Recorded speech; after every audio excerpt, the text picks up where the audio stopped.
Hello everyone, ওবো fun চ্যানেলে তোমাদের স্বাগতম। আজ আমি দেখাতে চলেছি কিভাবে তোমরা তোমাদের পাপ্পি বা যে কোনো ডগদের জন্য কীভাবে শীতকালীন সবজি দিয়ে কীভাবে তোমরা ঘরোয়া খাবার তৈরি করবে, যেটা হেলদিও হবে আর তোমার ডগ যেটা খেয়েও নেবে।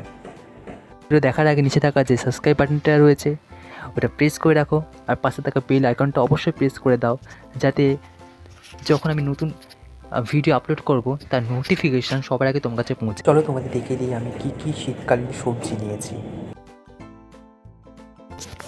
আমি নিয়েছি গাজর, কুমড়ো, কড়াইশুঁটি আর সাথে নিয়েছি মুরগির মাংস। দেন আমি ইনগ্রিডিয়েন্টসগুলো প্রেসার করে নিই।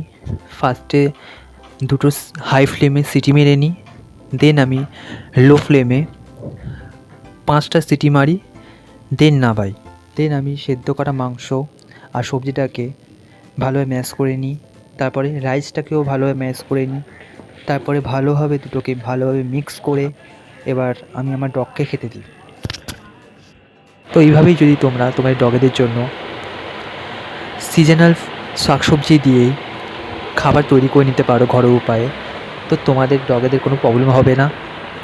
তো তোমার ডগ হেলদি থাকবে। আর তোমরা জানো যে সিজনাল শাকসবজি আমাদের জন্য কতটা ইম্পর্টেন্ট, আর আমাদের যে ইমিউনিটি পাওয়ারটা রয়েছে কতটা বাড়িয়ে তোলে।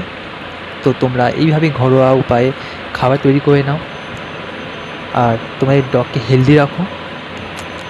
আর আরও ইউজফুল ভিডিও পেতে আমাদের চ্যানেলটা সাবস্ক্রাইব করে রাখো আর কমেন্ট করতে ভুলো না।